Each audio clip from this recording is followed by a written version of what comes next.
laki-laki. Qala, maka Abu Bakrah berkata, irji, kembalilah. Fa inni sami'tu Rasulullah sallallahu alaihi wasallam yaqul, karena sesungguhnya aku telah mendengar Rasulullah sallallahu alaihi wasallam bersabda, idzal taqal muslimani bisayfayhima, apabila dua orang muslim saling berhadapan dengan pedangnya masing-masing, fal qatilu wal maqtulu finnar, maka yang membunuh dan yang terbunuh keduanya sama-sama berada di dalam neraka. Fakultu, maka aku berkata, ya Rasulullah, wahai Rasulullah, hadzal qatil, bahwasannya perkataan Rasulullah yang tadi berada di neraka jelas bagi yang membunuh. Fama balul maqtul, tetapi bagaimana dengan orang yang terbunuh? Qala, maka beliau bersabda, innahu kana harisan ala qatli sahibihi. Sesungguhnya ia juga sangat berkeinginan untuk membunuh temannya.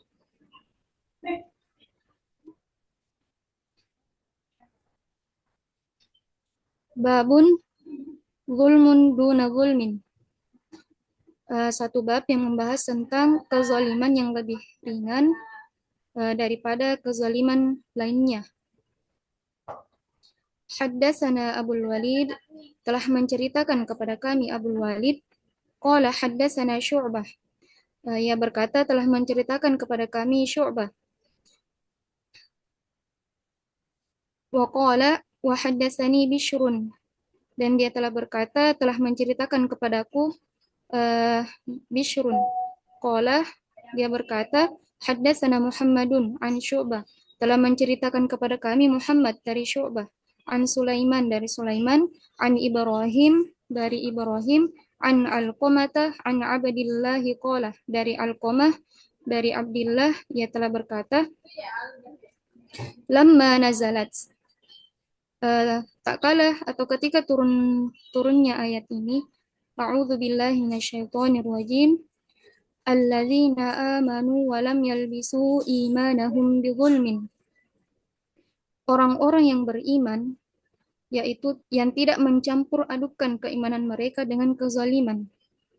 Qala ashabu Rasulillah sallallahu alaihi wasallam, berkata sahabat Rasulullah sallallahu alaihi wasallam, ayyuna lam yadhlim, siapakah di antara kami yang tidak berbuat zalim?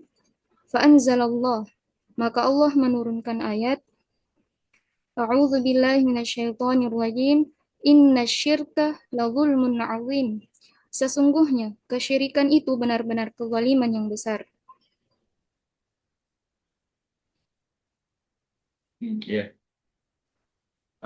baik. Jadi apa namanya? Bismillahirrahmanirrahim.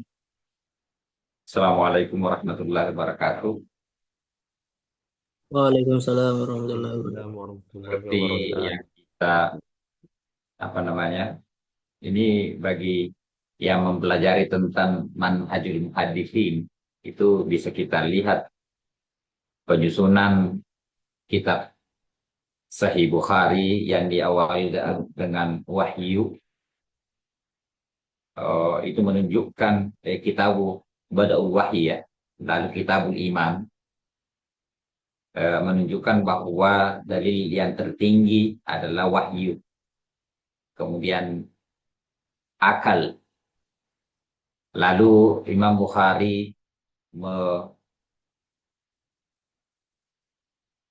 mendahulukan juga kitabul iman, yang di sini dia banyak memaparkan tentang makna iman dan makna Islam, seperti yang kita baca pada hadis-hadis sebelumnya tentang iman. Ya banyak sekali ya, la yu'minu ahadukum hatta yuhibba li akhihi kama yuhibbu li nafsi, wa in ta'ifatan minal mu'minina tatalu al-qatil wal maqtul finnar.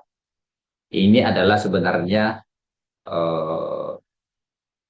bagian daripada yang mendukung pendapat bahwa Imam Bukhari ini adalah termasuk di antara yang mendukung pendapat bahwa yang dimaksud dengan iman adalah at-tasdiqu bil qalbi wal iqraru bil lisani wa al-amalu bil jawarihi. Sekalipun yang dimaksud wal amalu bil jawarihi bukan ketiga orang beriman itu kafir ketika dia melakukan maksiat, berbeda dengan al-khawarij yang mengatakan bahwa orang mukmin yang maksiat adalah orang mukmin yang keluar dari keimanannya atau kafir. Ini kebetulan masuk dalam satu permasalahan yang saya angkat dulu di disertasi doktor, dan memang di situ tercantum. Kalau bisa saya sebentar sharekan ya.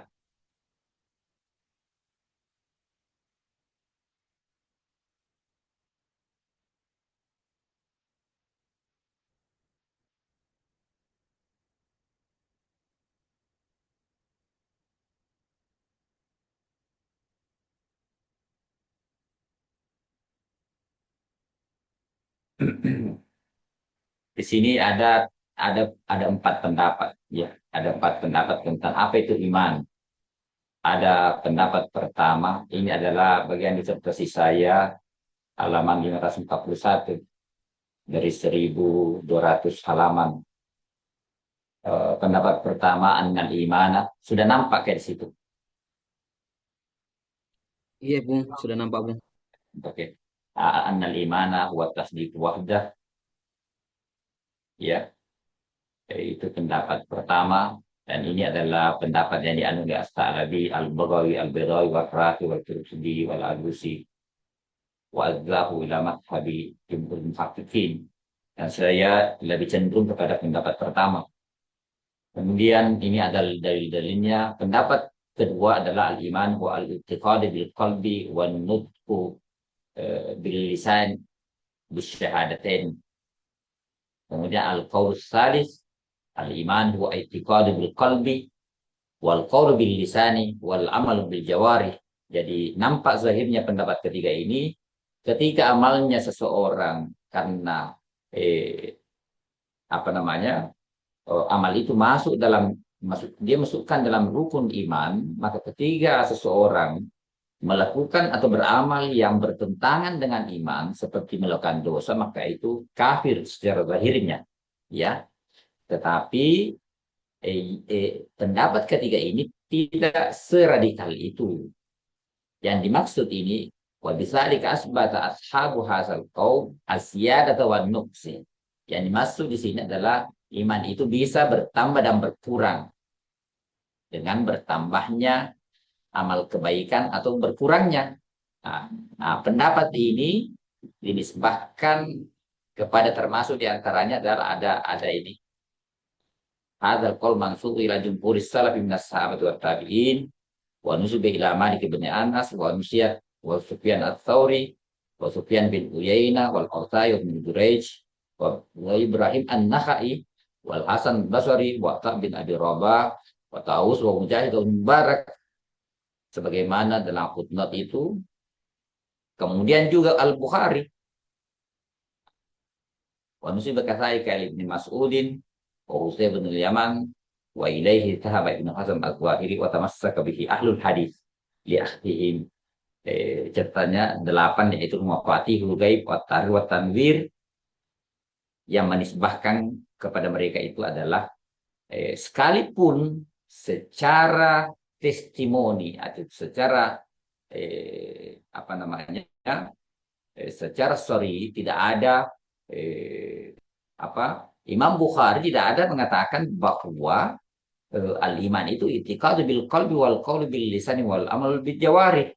Tetapi kalau dilihat dari apa yang dalam Kitabul Iman ini, ya, pemaparan hadis-hadis yang berkaitan tentang iman dan Islam, Imam Bukhari secara fakta dan nyata mendukung pendapat itu dan memasukkan orang yang beriman yang bermaksiat tidak mengkafirkan tetapi berkurang imannya. Orang yang beriman melakukan kebaikan bertambah imannya. Karena Imam Bukhari seperti hadis yang kita baca itu seperti wa in ta'ifatani minal mu'minina qatalu, mereka melakukan dosa tetapi tetap saja Allah menyebutnya sebagai orang beriman, berarti itu menunjukkan mereka tidak kafir, ya. Demikian juga hadis al-qatil wal maktul finnari, masuk neraka, tetapi pada waktu yang sama Rasulullah Sallallahu Alaihi Wasallam masih saja menamainya kedua belah pihak itu al-qatil wal maktul tetap al-musliman, tetap dia mengatakan muslim, ya tahu. Nah, itu menunjukkan bahwa kan ada seperti ada hadis maudhu itu yang disebutkan kepada Ali bin Abi Thalib, al-imanu wa tasdiqu bil qalbi wal iqrar bil lisan wal amal bil arkan. Itu kan hadis maudhu.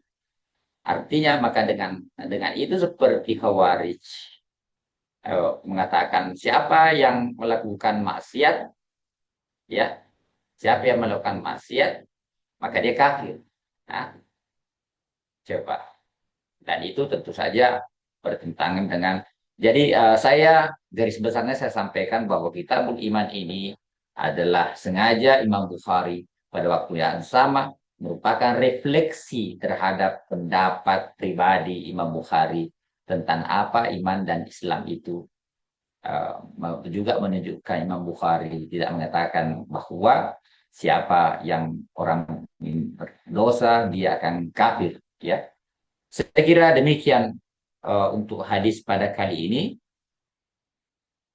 Coba tampilkan tadi hadis yang ya sama dengan tadi itu, zulmun duna zulmin. Nah, ada di dalam tafsir namanya kalimatun am lafzu am wa yuradu bihi khas. Toh? Nah, seperti apa namanya? Dalam ayat ketika turun ayat itu, ayat firman Allah Subhanahu wa taala makron walladzina walam yalbasu imanahum bizulmin, ya. Ini umum, walam yalbasu imanahum bizulmin, alladzina orang-orang yang beriman lalu tidak campur borkan imannya dengan kezaliman. Sebenarnya kalau kita merujuk kepada lafaznya atau zahirnya hadis ini, ada hadis ayat itu, apalagi kalau kita terapkan kaidah tafsir yang berkata an-nakiratu ba'da nafwi yufidul umum, alladzina amanu wa lam yalbasu, artinya umum di sini. Artinya orang-orang yang aman nanti di akhirat adalah orang beriman yang tidak dicampur borkan dengan kezaliman apapun, gitu. Karena ini yang dimaksud dengan lafzul am, al-lafzul am, lafaznya umum, wa yuradu bihi khas, ya, wa yuradu bihi khas. Lafaznya umum tetapi yang dimaksud adalah makna khusus. Kenapa bisa begitu? Karena penafsiran Rasulullah Sallallahu Alaihi Wasallam terhadap ayat itu, ketika turun ayat ini memicu kekhawatiran dan ketakutan para sahabat. Para sahabat ini dia itu takut, ya, dia kan di otaknya dan pikirannya itu akhirat, ya. Jadi ketika ada hal-hal kecil yang bisa mengganggu, dia langsung itu mengadu kepada Rasulullah Sallallahu Alaihi Wasallam. Maka turunlah, wah bagaimanalah kita ini ya Rasulullah, siapalah yang aman? Tidak ada yang aman, karena tidak ada dari kami yang aman dari ya namanya zulm. Maka Rasulullah Sallallahu Alaihi Wasallam menafsir apa namanya,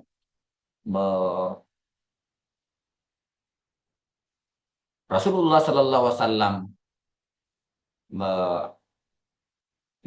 mengatakan bahwa yang dimaksud dengan Zulm di sini bukan zulm bermakna umum, tetapi az-zulm yang bermakna khusus, ya. Az-zulm yang bermakna khusus. Nah, jadi babu zulmin duna zulmin. Ya, jadi sahabat ini sangat khawatir. Ya. Perlu juga diingat, ya perlu saya sampaikan. Eh, Kalau umpamanya ini kan satu ayat contoh, artinya satu contoh bahwa sahabat itu kembali bertanya kepada Rasulullah tentang makna ayat, ya tak? Bukankah sahabat itu juga paham bahasa Arab? Tentu saja dia paham. Nah, eh, tetapi perlu dicatat bahwa hadis yang sahih atau riwayat yang sahih, ya, yang menunjukkan sahabat itu salah paham terhadap ayat Al-Quran itu hanya beberapa. Ulama mengatakan dihitung jari gitu, ya. Ah, artinya frekuensi eh, apa namanya itu ketidakpahaman sahabat itu sangat kecil, gitu. Ah, apalagi ini dalam konteks pertanyaan ini adalah di depan publik, di depan orang banyak dengan kalimat ayyuna lam yaslim, siapa yang tidak zalim. Ya, itu berarti ini ketidakpahaman sahabat itu pada waktu itu banyak yang salah paham. Bukan menunjukkan kelemahan, tetapi menunjukkan derajat tinggi sahabat itu, ya. Karena kalau kalau kita sebenarnya oh, melihat bahwa orang sahabat itu semakin proteksi orang, semakin kecil kesalahannya, semakin besar nampak dia lihat. Gitu. Ya. Bukan saja dia sahabat itu menghindari dosa, bahkan sudah ke level menghindari hal-hal yang berpotensi dosa. Nah, itu disebut dengan wara, gitu. Kalau umpamanya, inilah yang saya maksud bahwa eh, ketika ayat ini diterjemahkan oleh Rasulullah SAW, bahwa apakah ayat ini bermakna khusus? Iya, pasti karena Rasulullah SAW mengatakan yang dimaksud dengan az-zulmu di sini adalah inna syirka la zulmun azim, yang ada dalam surah Luqman. Jelas-jelas itu adalah syirik. Nah, tetapi kalau kita mau terapkan kepada zalim yang umum, maka orang yang wara dia berlakukan ayat ini secara umum. Orang yang wara. Adapun kita-kita ini ya,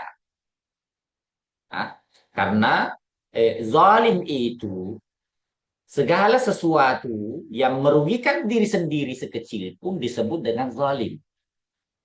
Ya, makanya semua doa Nabi itu ada pengakuan zalimnya. Bukan berarti dia zalim bermakna besar, ya. Seperti halnya Nabi Adam alaihissalam,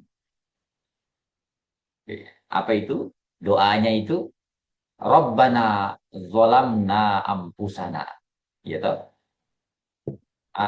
Wa illam taghfir lana wa tarhamna lanakunanna minal khasirin. Coba, apakah kezalimannya Adam itu adalah syirik? Tidak, tetapi dia melihat kerendahan dan kehinaan dirinya, bahkan terbatas melakukan kewajiban melalaikan yang sunnah itu juga bisa disebut dengan zalim.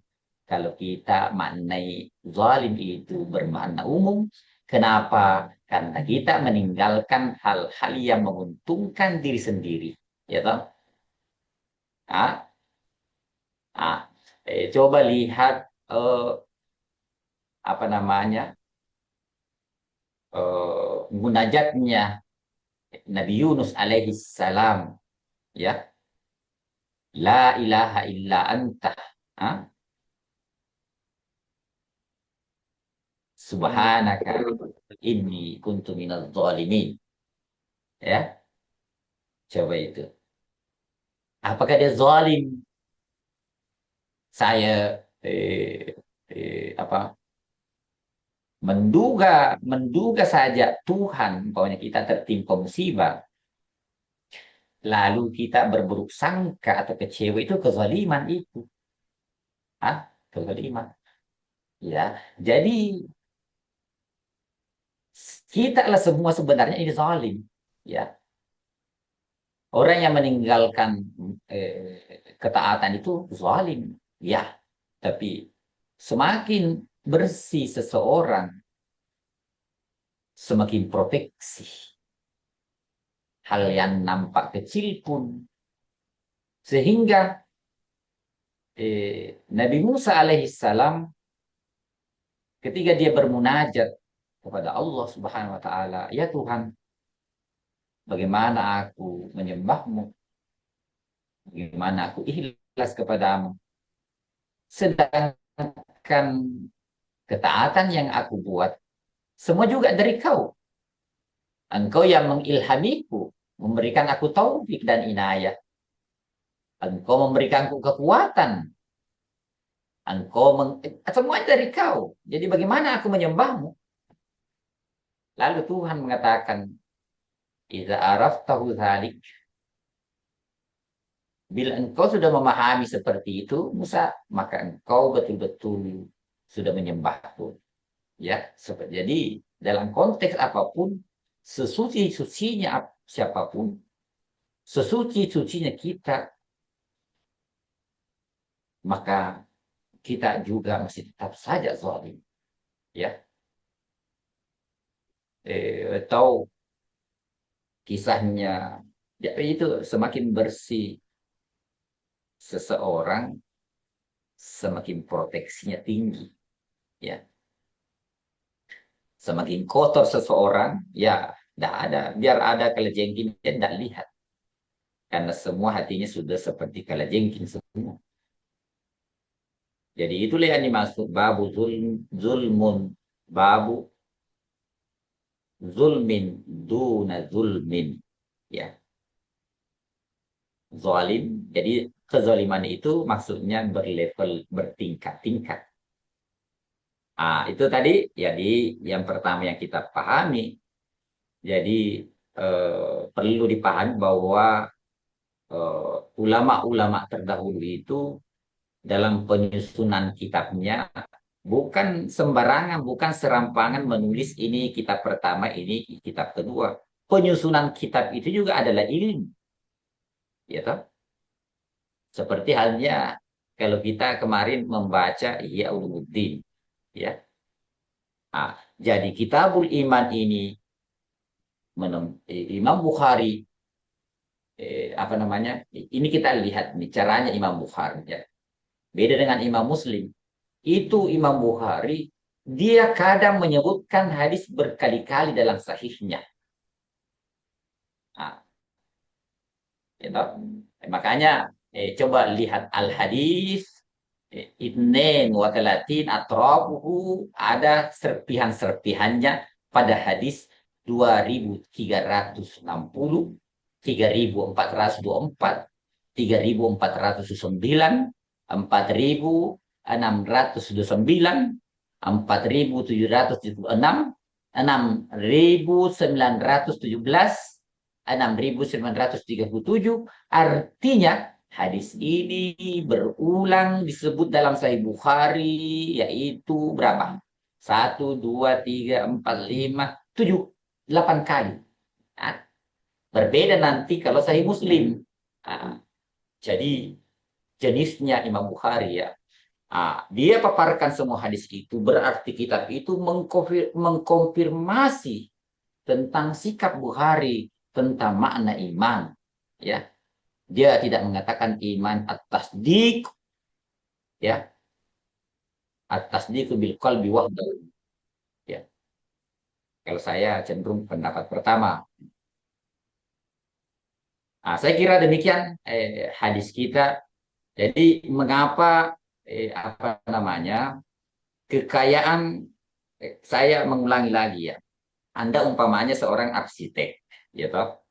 Tapi Anda kan tidak bisa membangun kalau tidak ada material, tidak ada lahan, nggak ada apa namanya, nggak ada semen, nggak ada batu, nggak ada bata, nggak ada besi, dan seterusnya dan sebagainya. Jadi membaca hadis-hadis, paling tidak kita membaca hadis 2 dalam seminggu. Artinya kita bisa membaca hadis selama setahun 365 kali 2, kita membaca hadis kurang lebih 700. Kalau kita konsisten dan komitmen, kita sudah membaca 1.400 hadis. Kalau 10 tahun, kita bisa membaca hadis ribuan. Ini adalah membentuk nanti seperti logistik-logistik. Anda seperti arsitek yang akan membangun, Anda menemukan temuan-temuan baru untuk membangun.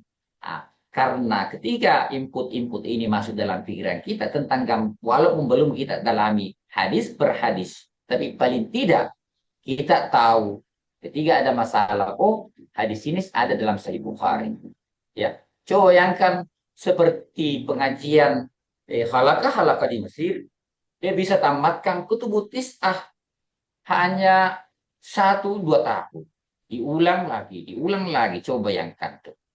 Jadi ketika muncul sesuatu, apa yang muncul adalah hadis-hadis yang pernah kita baca, ya kan? Jadi apa namanya sehatnya tubuh kita itu tergantung dari apa yang kita konsumsi.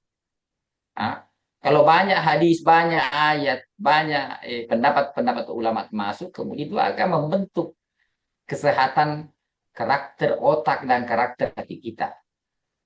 Karena itu saya melihat ya, tapi ini bukan hasil survei. Teman-teman yang mempelajari hadis, saya melihat condong lebih sedikit apa zahir, apa namanya, lebih condong kalau pemahamannya radikal gitu. Kenapa begitu? Itu sangat dimaklumi.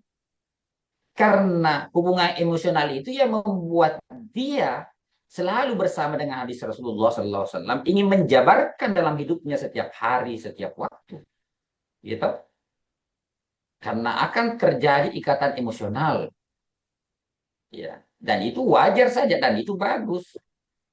Kalau Anda mempelajari tafsir, tapi jangan tafsir yang saat membaca tafsir, Anda itu berpotensi menjadi liberal. Karena tafsir ini liar. Maka padukan tafsir dengan hadis. Dan jangan lupa harus hadis atau tafsir mesti didasari dengan usul fikih. Ya, terhadap teman-teman usul fikih itu adalah apa namanya ilmu alat utama dalam laboratorium ilmu syariat. Ya, jadi saya kira hadis-hadis yang pernah kita baca adalah hampir semua hadis yang biasa kita dengar ya. Iya, Saya Bung. saya juga di semua masjid, di semua masjid. Tentang masyarakat kita bodoh-bodoh tentang agama. Di semua masjid yang kan jarang saya khatib, jarang gitu 1 kali, 1-2 kali. Khutbah itu saja itu. Seakan-akan tidak ada hadis di masjid ini sama, di masjid itu sama. Ya. Hah? Miskin banget gitu. Hah? Eh, kalau Ramadan juga begitu. Padahal banyaknya ayat-ayat Al-Quran yang berkaitan secara direct dan tidak direct dengan apa? Puasa Ramadan itu. Kutiba alaikumusiyam. Itu saja terus. Jadi kita itu ilmu masyarakat umat kita itu nggak berkembang karena ilmu stasnya sudah dangkal. Gitu. Yang penting ketawa gitu. Retorika, ketawa itu jangan ikuti itu. Ya, kalau kita mengikuti itu, kalau kita konsisten tidak apa-apa. Walaupun satu dua saja jamaah kita, tetapi itu dua akan menelurkan nanti banyak generasi-generasi berikutnya. Kalau tidak booming atau tidak viral sekarang, mungkin di suatu saat akan viral. Atau bisa saja sudah viral di langit, tapi kita belum tahu. Karena banyak orang viral di bumi, viral di bumi. Tapi majhulun fis sama. Eh? Banyak juga majhulun fil ardi, kata Abu Nawas. Tidak populer di bumi, tapi dia dikenal luas oleh para malaikat penduduk langit. Banyaknya hadis tuh. Maksudku ya sampaikanlah hadis-hadis baru. Kan banyak itu supaya masyarakat kita itu berkembang. Berkembang juga pengetahuannya. Gitu. Tapi ya mau di apa? Karena kita yang penting ketawa gitu. Murajaah. Ya, bukan berarti itu itu di Mesir ya, itu di Mesir. Terlepas dari ekonomi Mesir apa di Mesir itu kalau imam salah ribut masjid, ribut masjid karena semua membenarkan semua artinya apa banyak menghafal Al-Quran. Kalau dia tidak hafal dia bisa sambung-sambung sedikit. Kalau kita kalau kau diambil ayat tinggi surah juz-juz tinggi itu kau salah udah kau bebas itu menyambung salah kan tidak ada yang tahu. Karena ada juga itu kalau di kampung mau diambil ayat-ayat tinggi ya kalau anda salah kau salah sambung tidak ada yang tahu pokoknya cambuk terus tapi kalau di Mesir jangan ya saya kadang kenapa dia ini semestinya karena saya jengkel kan akhirnya imam itu nggak bisa karena banyak sekali suara semestinya itu diatur yang bisa menegur itu hanya di belakangnya imam gitu supaya benar semua tapi karena tidak diatur akhirnya gaduh.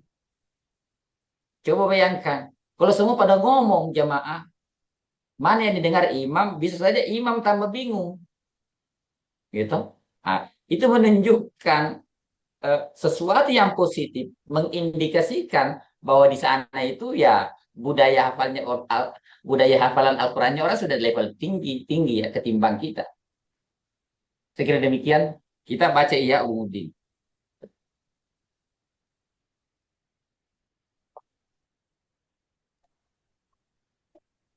Bismillahirrahmanirrahim. Waqala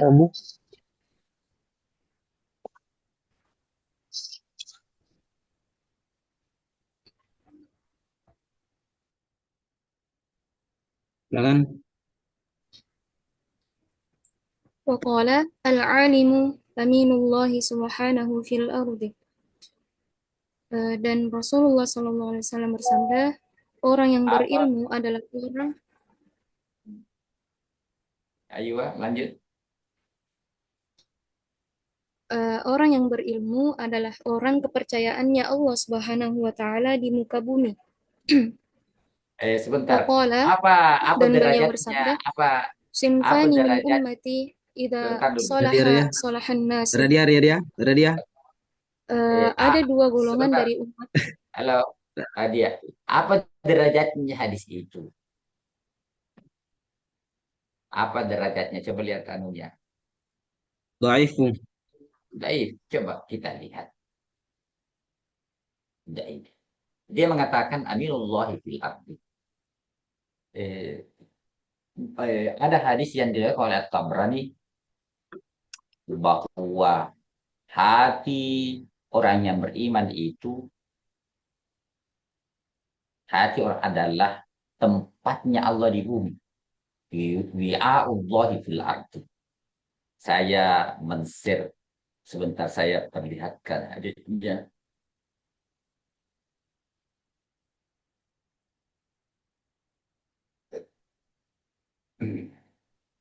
Saya share ya. Iya, Pung. Saya di samping saya juga mau mengajarkan Anda untuk mencari hadis dengan cepat.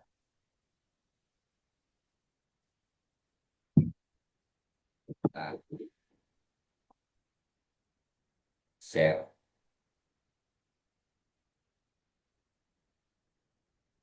Wi'a'ullahi fil ardi.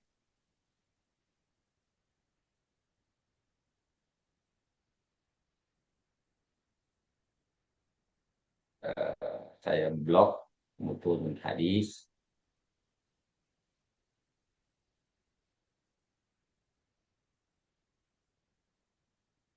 Wi'a'ullah.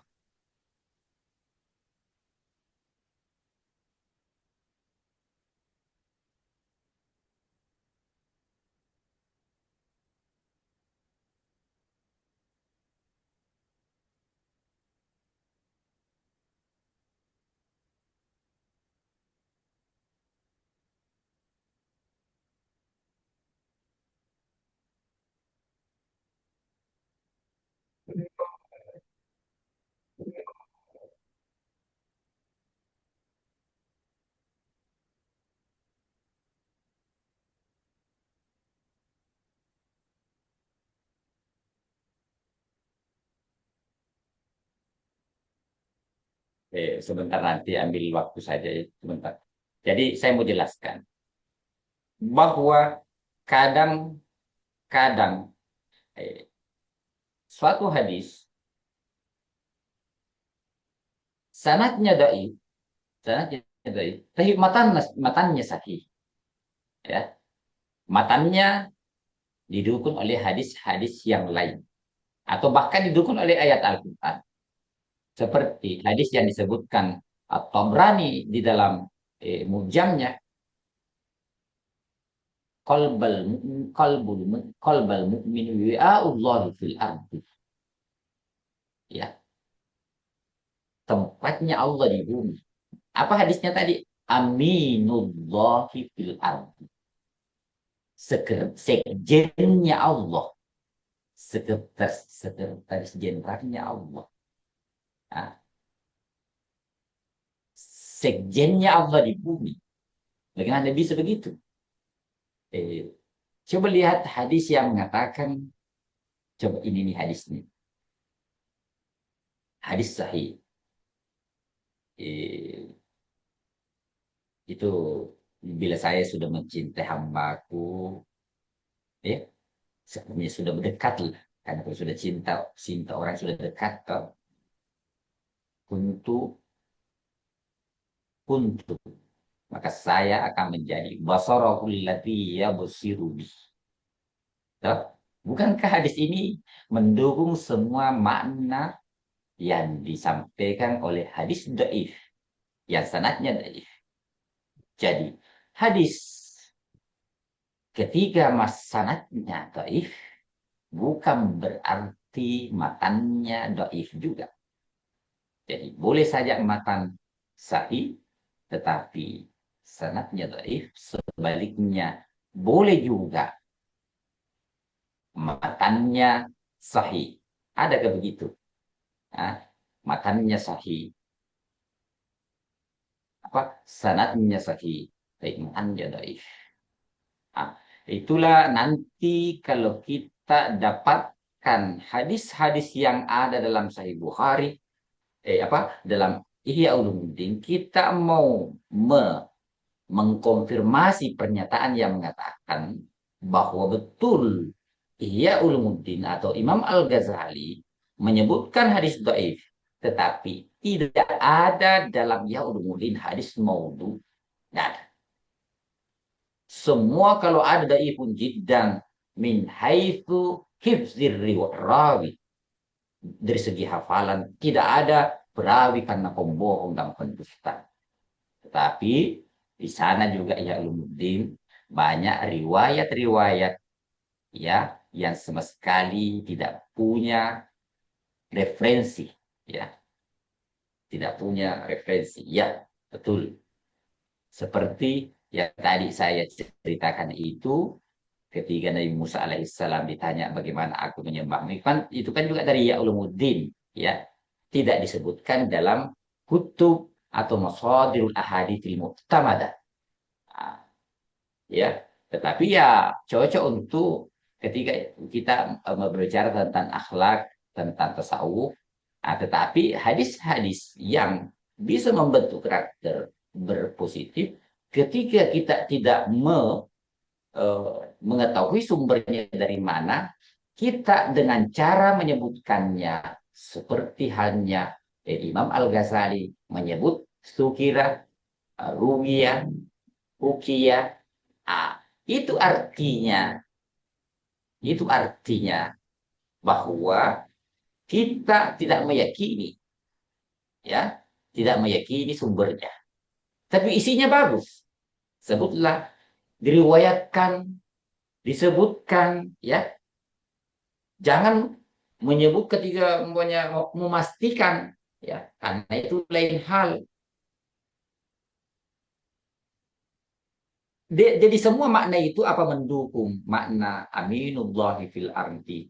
Bukankah juga Tuhan mengatakan wa iz qala rabbuka lil malaikati inni ja'ilu fil ardi khalifah. Ya tahu?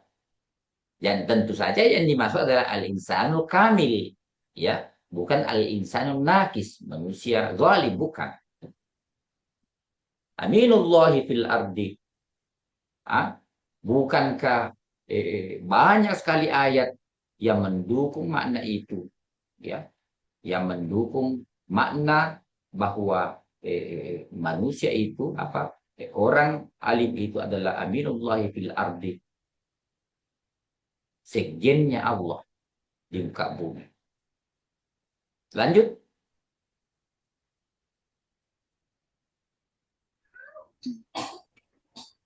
Waqala, dan beliau bersabda, sinfani min ummati, ada dua golongan dari umatku. Idza salaha salahan nasu, jika keduanya baik, maka manusia pun akan baik. Wa idza fasada fasadan nasu, dan apabila keduanya rusak, maka manusia pun akan rusak.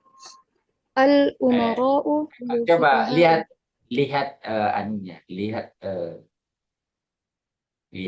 footnote-nya, derajatnya hadis ini.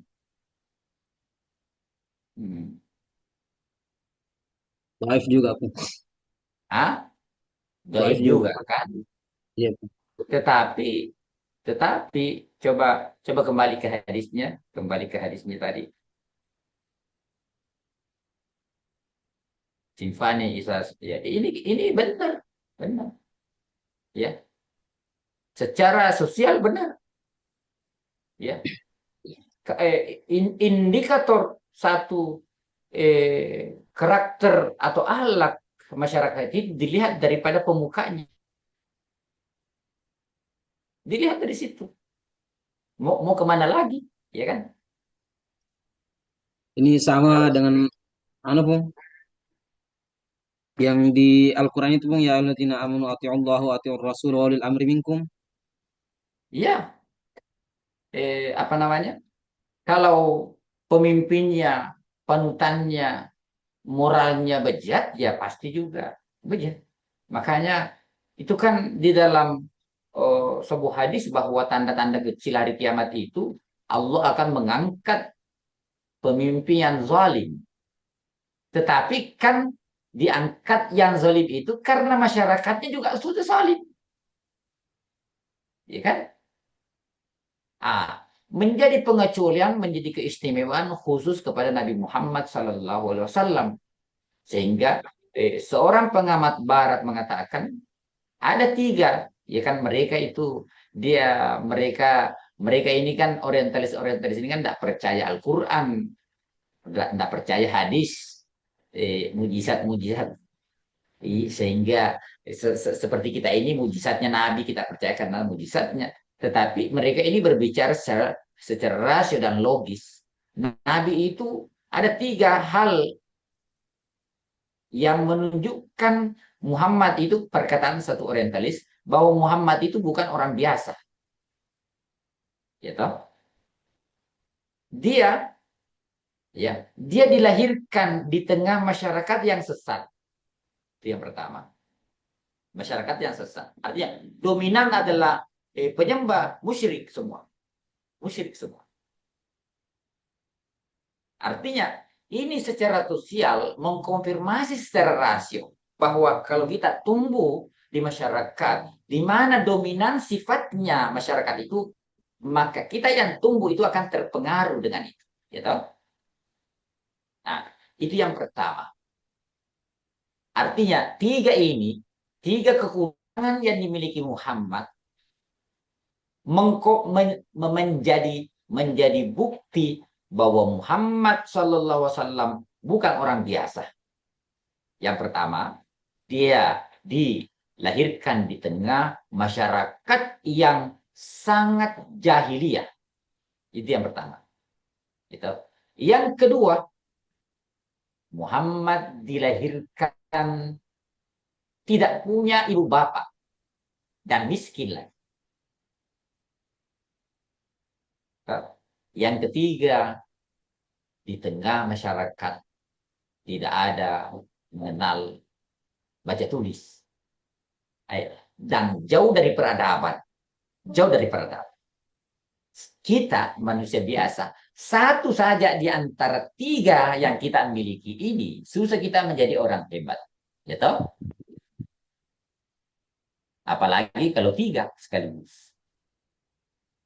Nah, tapi Nabi Muhammad SAW hidup di tengah di tengah masyarakat kampung yang sangat jauh dari peradaban, di tengah dominasi masyarakatnya, dominasi penganut musyrik, kemudian tanpa ibu dan bapak dan musyrik. Apa yang terjadi kalau begitu di masyarakat kita rata-rata menjadi gelandangan, gitu, terlantar, ya kan? Nah, itulah kata pendapat menunjukkan Nabi Muhammad SAW adalah bukan manusia biasa. Nah, itu pengecualian daripada ini bahwa bila ulamanya dia baik, maka baik pula. Jadi indikator itu. Kalau kualitas ustaznya bagus, pasti umatnya bagus juga kualitasnya. Ya kan? Ini secara fakta sosial mengkonfirmasi, jadi sanadnya dhaif, tapi iya. Jadi jangan langsung kalau buat catatan, janganlah ini hadis tidak apa-apa kita sebarluaskan. Menjadi nasihat juga pada kita semua. Kita mau membina umat, perbaiki akhlak kita pertama. Jangan mengejarkan orang ada dalam Al-Quran itu dia menasihati orang wanasau lalu dia lupa dirinya. Nah, ada juga itu dalam ayat Ar-Rum, ahasiban nasu ayat huku ayatubu amanna wa hum la yuftanun. Nah, bukan ini ada dalam surah Al-Baqarah. Yang dicelah karena dia menasihati orang lain tapi melupakan dirinya. Coba ayat ini masyhur ini. Simfani min ummati isa saluhu saluhan nas wa isa fasadu fasadan nas al-umara wal fuqaha. Artinya wal ulama. Lanjut.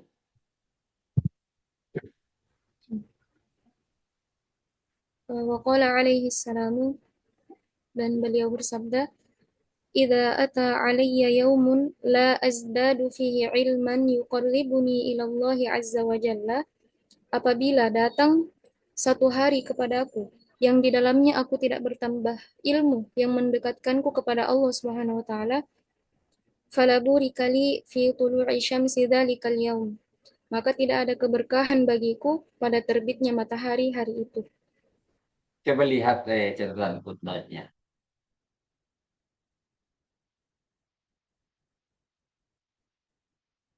Hmm. Wallahi dabarul hadis daif sanaduhu walakinna matnahu sahihun jiddan. Ya, hari kita itu tidak ada bertambah dari kita ini. Bertambah setiap hari ada nikmat besar. Nikmat besar ada fasilitas semestinya dipakai untuk mendekatkan diri kepada Allah. Maka betul, kalau fasilitas tidak dipakai untuk mendapatkan, maka apa yang kita dapat? Bukan keberkahan. Ini mencambuk kita dan menyinggung kita semua. Ya, satu hari bertambah, tidak bertambah pengetahuan untuk mendekatkan diri kepada Allah. Karena seharusnya setiap detik, setiap waktu itu kan akan dipertanggungjawabkan di akhirat. Inna sam'a wal basar. Inna sam'a wal basara wala takuma laysa laka bihi ilmun. Inna sam'a wal basara kana mas'ula. Semua yang kita dengar, semua yang kita lihat itu per detiknya itu, per kilobitnya itu akan dipertanggungjawabkan loh di akhirat. Gitu? Hah? Dipertanggungjawabkan di akhirat.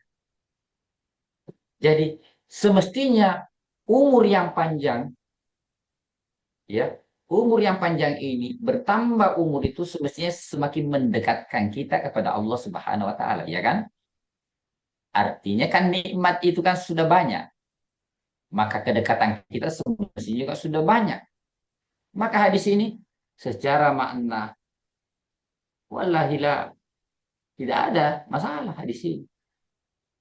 Kalau langsung Anda janganlah dibaca, tidak benar. Sanadnya ada satu pernyataannya Imam Al-Ghazali. Saya belum pernah juga membaca teksnya langsung ya. Saya pernah mendengarkan 10 tahun yang lalu kalau tidak salah itu. Bukan sekitar 2013-2014. Saya pernah mendengar Imam Besar Istiqlal itu kebetulan habis Jumat itu ada pengajian di bawah. Karena saya masuk ya bahwa semua hadis ya, tidak ada hadis yang dicantumkan Imam Al-Ghazali dalam Ihya Ulumuddin ini kecuali dia mengkonfirmasi dulu kepada Muhammad sallallahu alaihi wasallam. Bagaimana bisa mengkonfirmasi itu? Bagaimana bisa mengkonfirmasi sedangkan ini satu orang meninggal, satu tidak? Percaya enggak? Hah? Sebenarnya antara hidup dan mati, kalau menurut pemahaman saya, tidak ada batasan. Tidak ada batasan. Ya, kita itu berada dalam setiap detik ruang antara alam gaib dengan alam syahadat. Kenapa? Karena Tuhan mengajarkan kita untuk berkomunikasi, bahkan tidak sah sholat kita kecuali berkomunikasi dengan orang mati. Di mana itu? Ketika Anda bertahiyat, Assalamu alayka ayyuhan nabi. Syuf, dia orang kedua berarti dia hadir toh. Kenapa tidak dikatakan assalamu alaihi? Coba bayangkan.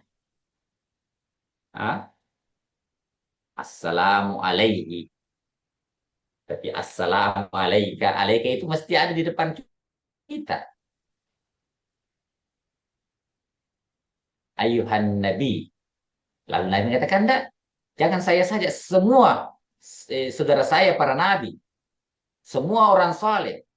Maka ditambahlah. Wassalamu alaina. Kepada kami para nabi dan rasul. Lalu Nabi enggak. Jangan sampai ke situ saja. Tambah lagi semua. Semua yang masuk. Yang punya masuk admin. Punya passwordnya. yang diundang dimasuk Zoom. Ya. Siapa itu? Wala ibadillahis sholihin. Nah, as-sholihin jangan diterjemahkan saja orang saleh, saleh. Enggak. Artinya orang saleh yang punya kapasitas. Ya. Karena bisa saja saleh menurut pandangan lahir kita. Tetapi batin kita tidak saleh. Bagi Tuhan tidak saleh. Nah, yang punya kapasitas. Wa ala ibadillah sholihin. Jadi ada komunikasi. Gitu. Dan juga ada ayat was'al man arsalna min qablika mir rusulina. Syuk. Atau zahirnya ayat itu, weh, tanyalah kau Muhammad kalau kau ragu, tanyalah. Ini perintah ini. Was'al Muhammad, tanyalah Muhammad. Orang-orang yang kami telah utus sebelum kamu bagi pati nabi.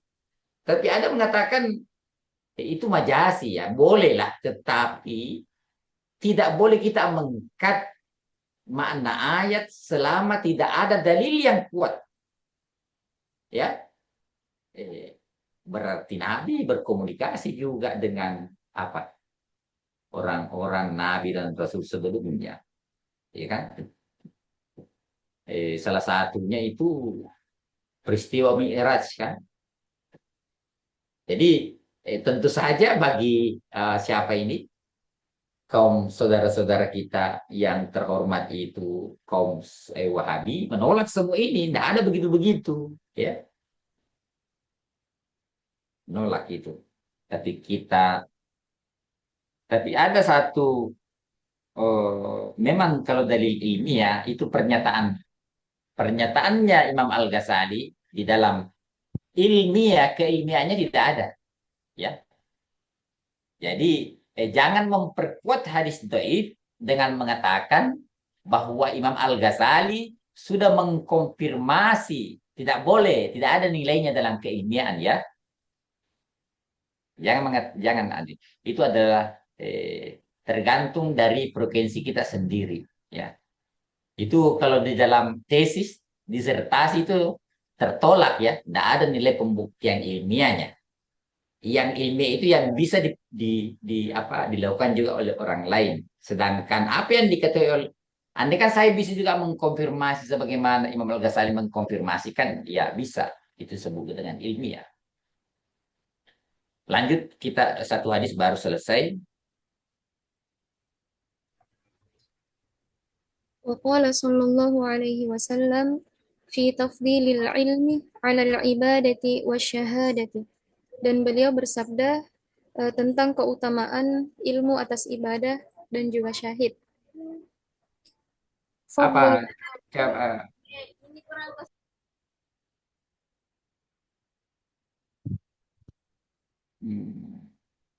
Coba lihat footnote-nya itu 9. Coba lihat footnote-nya 9. Hasanun sahih. Hasanun sahih. Ya. Terus matannya, coba lihat kembali ke matannya. Ini kan juga mengkonfirmasi hadis yang pertama itu bahwa orang alim itu dia bersama derajatnya nanti dengan orang para nabi toh. Itu mayutiillah war rasulah. Faulai dalam ayat Al-Qur'an, mayutiillah war rasulah. Faulaika ma'allatina an'amallahu alaihim minan nabiyyina wasiddiqin di sini adalah apa? Para ulama, karena yang bisa paling berkualitas pembenarannya adalah orang yang berilmu, ya. Karena orang yang berilmu yang mengetahui bukti, ya. Jadi fadlul alimi alal abid kafadli ala adna rajulin min ashabi.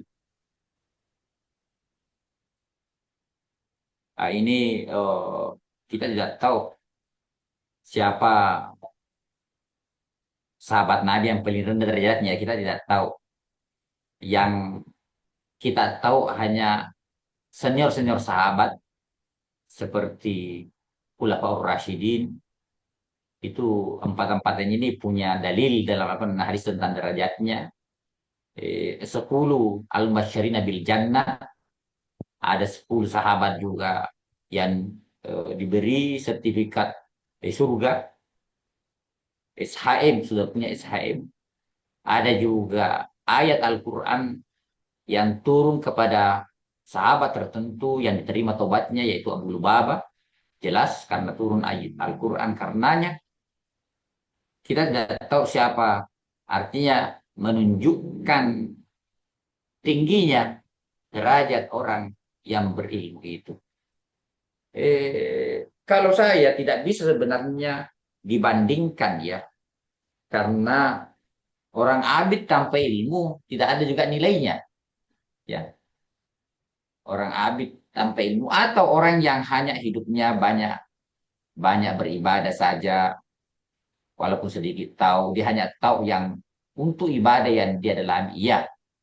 Tapi orang alim, orang yang luas dan dalam pengetahuannya, nah, ini menunjukkan kafadli ala adna rajulin min ashabi. Saya kira demikian eh, pertemuan kita pada Ihya Ulumuddin ini. Kita masih berada tentang pada kitabul ilmi, yaitu bab al-ilmi wa ta'lim wa ta'allum. Sekarang kita masih pembahasan al-ilmu, yaitu fadilatul ilmu atau fadilatul alim. Kita pada pertemuan yang lalu, bukti-bukti atau dalil-dalil keistimewaan orang alim dan orang ilmu itu berdasarkan ayat-ayat Al-Quran. Sekarang kita sedang dan akan pertemuan berikutnya membahas tentang dalil-dalil hadis yang menunjukkan derajat dan keistimewaan orang yang berilmu itu. Ya, jadi kita masih berada pada Kitabul Ilmi yang menjadi kitab yang paling pertama dalam Ihya Ulumuddin, atau Ruba'u mir arba rubaat, 1/4 dari 4/4. 1/4 ini berkaitan dengan apa? Ruba'ul ibadah, kemudian setelah Ruba'ul adat, kemudian Ruba'ul munjiyat, kemudian Ruba'ul muhlikat. Jadi umpamanya 100%, 25% kitab Ihya Ulumuddin membahas tentang ibadah, di mana kitab pertama adalah Kitabul Ilmi, kemudian 25% membahas tentang adat, kemudian 25% membahas tentang sifat-sifat yang meloloskan atau sifat-sifat yang mensukseskan sampai kepada kebahagiaan dunia akhirat. Kemudian 25% membahas tentang sifat-sifat yang membinasakan, menjadi sifat kitab-kitab yang paling terakhir. Saya kira demikian pengajian kita pada kesempatan ini. Ada yang bertanya atau demikian? Kalau ada yang bertanya teman-teman sudah. Sudah ya? Sudah. Kayaknya lapar semua ini. Sudah makan. Sudah makan? Oke, baik. Demikian. Wabillahi taufiq wassalam. Wassalamualaikum warahmatullahi wabarakatuh. Waalaikumsalam warahmatullahi wabarakatuh. Waalaikumsalam warahmatullahi wabarakatuh. Jazakallah khairan. Mati. Ding. Besar recording.